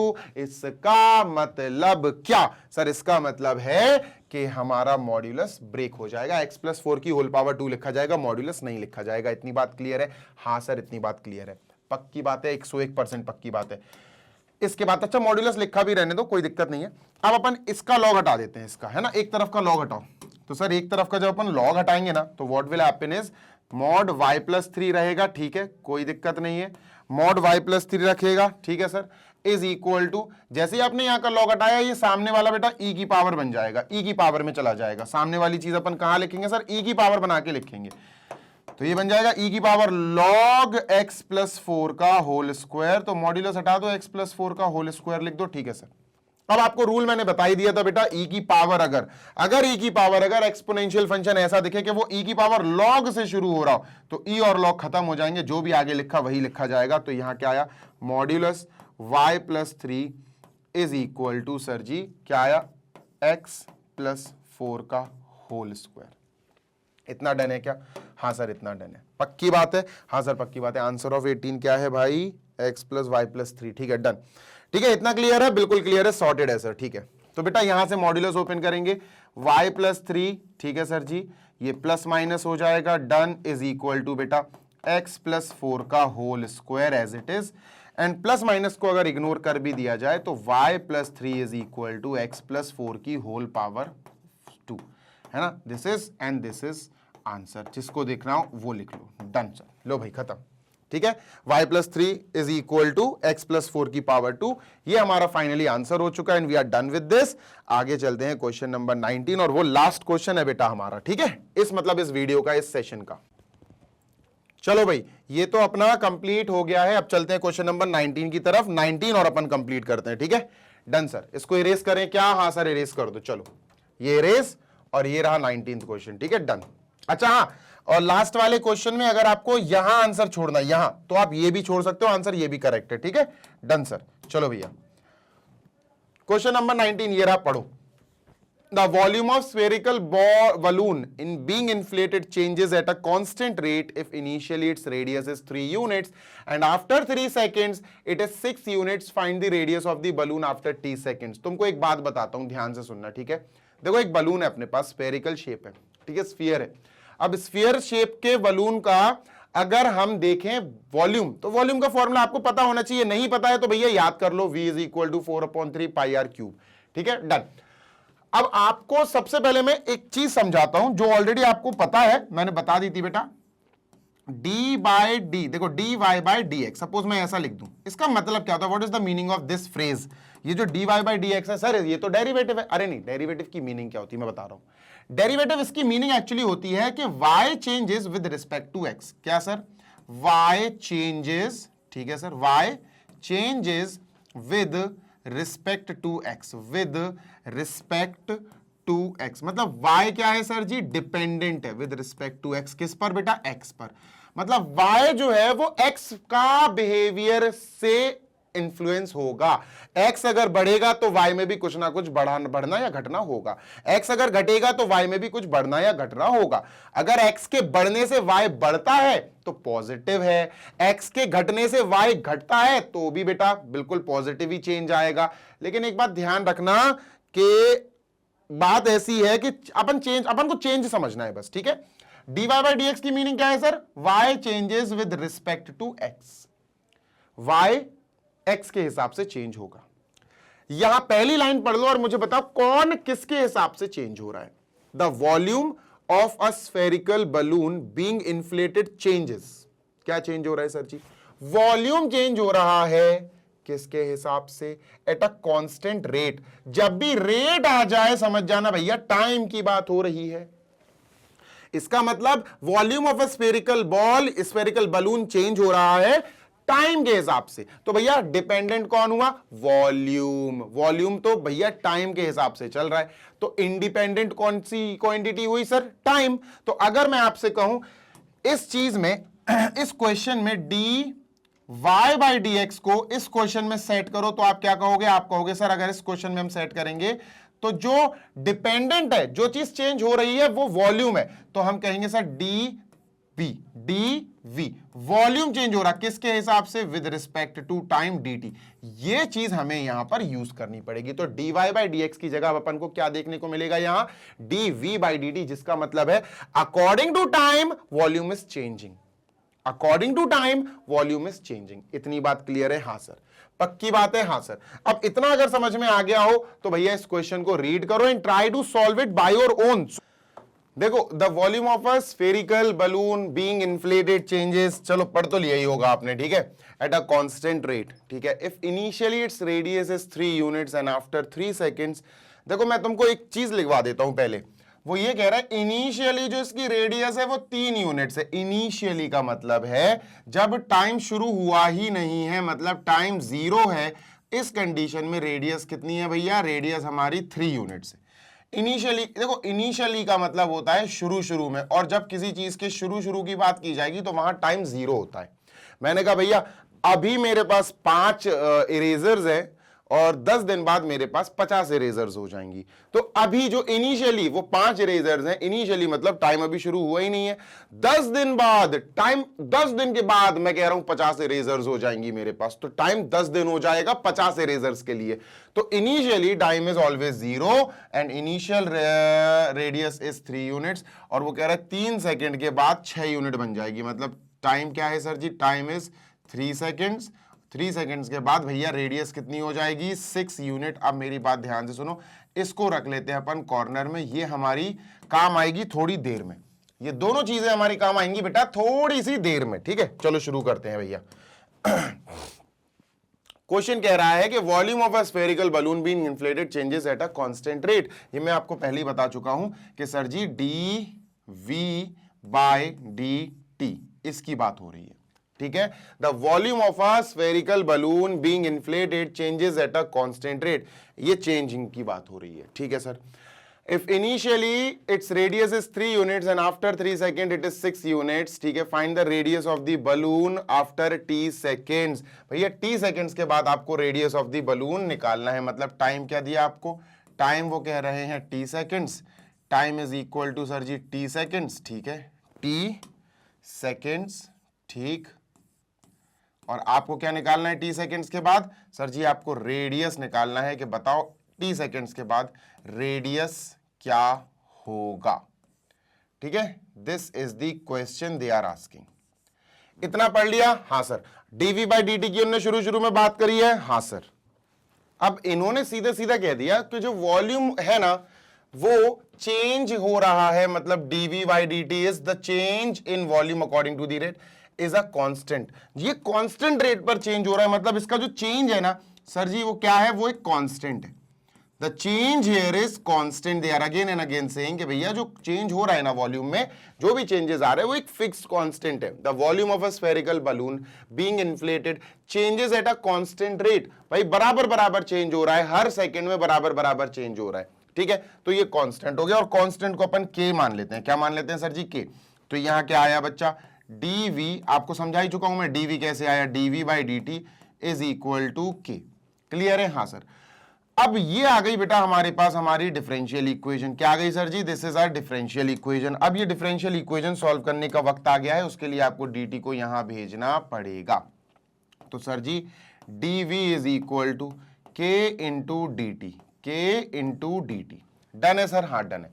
अब किसी भी डिफरेंशियल इक्वेशन को अगर आपको सॉल्व करना है तो उसका क्या तरीका होता है कि आप dx को एक तरफ, dy को एक तरफ, है ना, dy और dx। यहां y और x नहीं है बेटा, मैंने आपको स्टार्टिंग में भी बताया था कि dy बाई dx का मतलब होता है सर जी कि y जो है वो चेंज हो रहा है x के मुताबिक। और यहां पर बेटा dy को कौन रिप्रेजेंट कर रहा है? dv। और यहां dx को कौन रिप्रेजेंट कर रहा है? dt। तो dv अपॉन dt सर जी ये यूज हो रहा है इस क्वेश्चन में in spite of dy by dx, ठीक है। तो यहां पर अपन y देखो क्या करते थे, इस कंडीशन में अपन dy को लेफ्ट में और dx को राइट में, तो फिर यहां क्या होगा सर? dv को लेफ्ट में, dt को राइट में, खत्म। क्लियर है? हाँ बिल्कुल वही चल रहा है, बस यहां पर y की जगह v है और सर x की जगह t है ठीक है। उसके बाद भैया यहां पर क्या करना है? सेकंड स्टेप होता है कि सर जी अपन पहले dv को एक तरफ, dt को एक तरफ, v के पीछे जो भी टर्म्स हैं वो v के होना चाहिए, dt के पीछे जो भी टर्म्स हैं वो t के होना चाहिए। k तो कांस्टेंट है, कोई दिक्कत नहीं है, कोई इसमें नुकसान नहीं होगा, ठीक है, कोई नुकसान नहीं होगा, ठीक है सर। अब क्या करेंगे बेटा? अब अपन इंटीग्रेट कर देंगे दोनों तरफ। तो नेक्स्ट स्टेप होता है integrating both sides. Integrating both sides, दोनों तरफ अपन ने इंटीग्रेट कर देना है, ठीक है सर। तो इंटीग्रेटिंग बोथ साइड्स जैसे ही लिखा, क्या आएगा सर जी? इंटीग्रेशन का सिंबल आएगा dv, ठीक है। dv के पीछे बेटा 1 लिख लो, 1 dx dv, यही सब है ना, dx लिख रहा था मैं यार, sorry. dv is equal to integration k dt। Done. अब क्या होगा सर जी? चलो देखते हैं। इंटीग्रेशन ऑफ 1, देखना आपको हमेशा याद रखना चाहिए इंटीग्रेशन ऑफ 1 जो है ना वो एक वेरिएबल आता है। अब यहां अगर dx है तो इसका आंसर है x। यहां अगर d, ध्यान से सुनना जी सर, यहां अगर dx है तो आंसर x होगा, dt है तो आंसर t होगा। अगर यहां ध्यान से सुनना dv है तो इसका आंसर v होगा। क्लियर है? हाँ सर। तो इंटीग्रेशन ऑफ 1 dv क्या होगा सर? इंटीग्रेशन ऑफ 1 dv होगा v, तो यहां v लिख लिया सर। v प्लस इंटीग्रेशन हो गया बेटा कांस्टेंट c1 आएगा is equal to k, constant है बेटा पीछे उचक के चला जाएगा, तो integration k integration dt, k पीछे आ गया, इंटीग्रेशन 1 dt, 1 dt। अब इंटीग्रेशन ऑफ 1 dv, v आया था, तो इंटीग्रेशन ऑफ 1 dt t आएगा सर। तो ये हो गया बेटा v plus c1 is equal to k into sir ये क्या आएगा? t। इसका इंटीग्रेशन क्या आएगा बच्चा? t। इसका इंटीग्रेशन v पे डिपेंडेंट था, v आया। इसका इंटीग्रेशन बेटा इंटीग्रेशन ऑफ 1 dt t आएगा। अब प्लस का c2 लगा दो क्योंकि यहां तो इंटीग्रेशन हुआ है। अब सर c1 को वहां भेज दो, तो v क्या आया sir? v is equal to sir k t plus c2 minus c1, जिसको हम कुछ इस प्रकार लिखेंगे सर जी, ध्यान से सुनना, जिसको हम कुछ इस प्रकार लिखेंगे, v is equal to k t plus c, है ना, c2 minus c1 is c। ये पैक हो गया। ये बहुत इंपॉर्टेंट लाइन आई, आप कह सकते हो sir this is our equation number 1। अभी 1 क्या इक्वेशन, रुक जाओ। अब v for volume, volume of sphere, भाई स्फीयर चल रहा है यहां पर, तो वॉल्यूम ऑफ स्फीयर हम जानते हैं सर जी क्या होता है? Volume of a sphere, spherical balloon की बात हो रही है ना, हाँ सर। तो स्फीयर का ही वॉल्यूम यहां v की जगह लिखा जाएगा। क्या होता है दोस्त? 4/3 पाई r क्यूब, ठीक है सर। तो इस वाली लाइन में अपन v is equal to k t plus सी में v is equal to k t plus सी में हम v की जगह क्या लिखेंगे सर जी? v की जगह लिखेंगे 4/3 pi r cube, 4/3 pi r cube is equal to k t plus c. इतनी बात क्लियर है? हाँ सर। अब गौर से सुनो, ये है हमारी equation number 1। This is our equation number 1 sir. ठीक है, ओके। अब यहां पर जो मेन वेरिएबल है वो क्या है? मेन वेरिएबल पहचानो, मेन वेरिएबल पहचानो बेटा आप। तो ये हो गया इक्वेशन नंबर 1। अब आपके मेन वेरिएबल पहचानते हैं अपन, ठीक है? ध्यान से सुनना जी सर। Excuse me. सी तो कांस्टेंट है, के भी कांस्टेंट है बेटा, टी और आर फॉर रेडियस, ये है मेन कांस्टेंट, मेन कोएफिशिएंट। देखो टी और आर, टी और आर हमारे मेन वेरिएबल्स हैं, कांस्टेंट्स नहीं, मेन वेरिएबल्स हैं। तो इनके बारे में तो यार हमने ऑलरेडी लिख रखा है, देखो ना, इनके बारे में तो ऑलरेडी लिख रखा है। अगर आप ध्यान से देखोगे तो आपको पता चलेगा सर ये तो फर्स्ट कंडीशन थी और ये हमारी सेकंड कंडीशन थी और ये हमें फाइंड करना था। फर्स्ट कंडीशन उठाते हैं हम, ठीक है? यहां पर हम कंडीशन नंबर फर्स्ट उठाते हैं जो अपन को दी गई थी, कंडीशन नंबर 1। क्या है सर जी कंडीशन फर्स्ट? कंडीशन फर्स्ट ये है सर कि t इज इक्वल टू 0, ठीक है? t is equal to sir 0, यानी टाइम अपना 0 है, ठीक है? उस समय जो रेडियस ऑफ द बलून है वो 3 यूनिट्स था, टाइम 0 सेकेंड्स है, और उस समय क्या है बच्चों? उस समय हमारा जो रेडियस था वो 3 यूनिट्स था, 3 यूनिट्स। डन है? बिल्कुल डन है। यही चीज बेटा इसमें पुट करो जरा। चलो सर पुट करते हैं। तो 4/3, ठीक है सर, पाई, ठीक है, आर क्यूब का मतलब है 3 क्यूब, ठीक है sir, is equal to t, 0 into k 0, और ये सी आ गया बेसिकली, सी की वैल्यू आ गई बेटा, है ना? से कट कर देंगे तो 3 का स्क्वायर, 3 3 9, 9 4 36, 36 सी। बेटा सी की वैल्यू क्या आ गई? 36 पाई। ये सी की वैल्यू आ गई अपने पास, ठीक है? कांस्टेंट सी की वैल्यू आ गई। ध्यान से सुन लो बेटा, टी हमने 0 रखा, के इंटू 0 है 0, ये पूरा 0 हो गया, सी बचा, C is equal to 4/3 pi, R का मतलब है 3, 3 का क्यूब, 3 3 9 27, 3 से 27 को कट किया 9 टाइम्स, 9 4 36, 36 पाई, परफेक्ट है। अब इस 36 पाई को उठा के हम इक्वेशन 1 में रख देंगे। क्या रखेंगे sir? Putting c is equal to 36 pi in equation 1। जो आता जाए वो आप रखते जाओ बस इन इक्वेशन 1, ठीक है सर? तो रखते हैं, आओ। तो सर 4/3 पाई, ठीक है, 4/3 पाई आर क्यूब, ठीक है sir, is equal to k into t is same, ठीक है, k into t is same, plus c की जगह हमें 36 पाई रखना है। लीजिए सर, हमने 36 पाई रख दिया। अब हमारे पास जो इक्वेशन 1 आई उससे हमें ये इक्वेशन 2 मिल गई, क्योंकि इसमें सी की वैल्यू और आ गई बेटा। आप देखो ना, सी की वैल्यू और जुड़ गई, तो इसको अब छोड़ के हमारा फोकस इस पे हो जाएगा, क्योंकि इसमें सी है, इसमें सी की वैल्यू 36 पाई आ गई, तो ये ज्यादा कंप्लीटेड है। अब हम बात करेंगे बेटा केस या कंडीशन नंबर 3। कंडीशन नंबर 1 हो गई, कंडीशन नंबर 2 की बात करेंगे हम, ठीक है? Let us talk about condition number 2 sir. Condition number 2। अब कंडीशन नंबर 2 क्या है बेटा? बस सॉल्व हो ही गया, खत्म ही है क्वेश्चन। कंडीशन नंबर 2 ये है सर कि टाइम हमें दिया गया है 3 सेकेंड्स, ठीक है, और उस समय रेडियस हमें दी गई है सर जी 6 यूनिट्स, ठीक है? तो सर जी हम क्या करेंगे? अब ये कहां पुट करेंगे? 1 में? 1 में नहीं करेंगे, 1 तो आधी अधूरी थी, सी की वैल्यू जैसे आ गई 2, अब 2 ज्यादा कंप्लीट है ना? पूरी सेम है, बस सी की वैल्यू और है, तो हम 2 में रखेंगे बेटा। किस में रखेंगे हम ये वैल्यूज रखेंगे putting in equation 2, putting in equation 2। Done है? बिल्कुल डन है सर।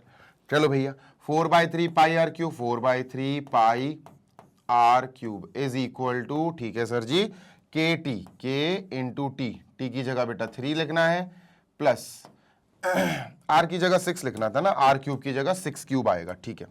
सो let us just write r की जगह 6 क्यूब इंटू सी, या 36 पाई लिख लिया सर। डन।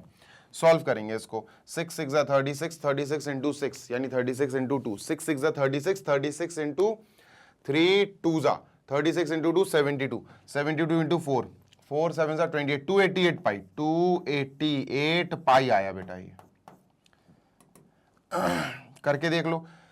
देखो 4/3 पाई इंटू 3 का क्यूब इज 3 3 सॉरी 3 का क्यूब कह रहा हूं 6 का क्यूब इज 6 6 36 इंटू 6 ये है।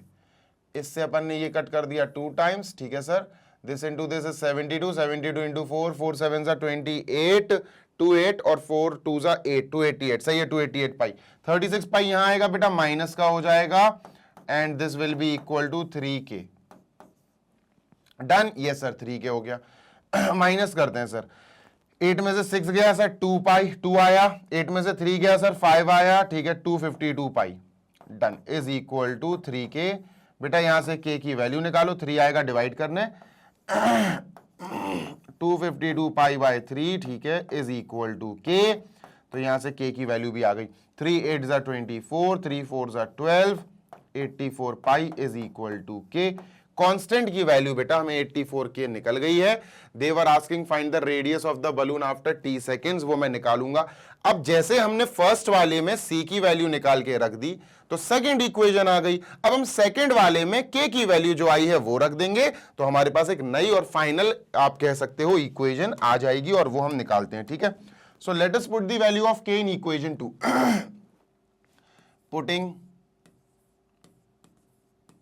putting k is equal to how much? K is equal to 84 pi in equation 2 in equation 2, ठीक है। equation 2 में अपन पुट करते हैं, ठीक है। तो 84 ये 4 पाई बाई, ठीक है 4/3 पाई आर क्यूब, ठीक है 4/3 पाई आर क्यूब, ठीक है इज इक्वल टू k की जगह sir 84 pi T 84 pi T, ठीक है प्लस 36 पाई प्लस 36 पाई, ठीक है।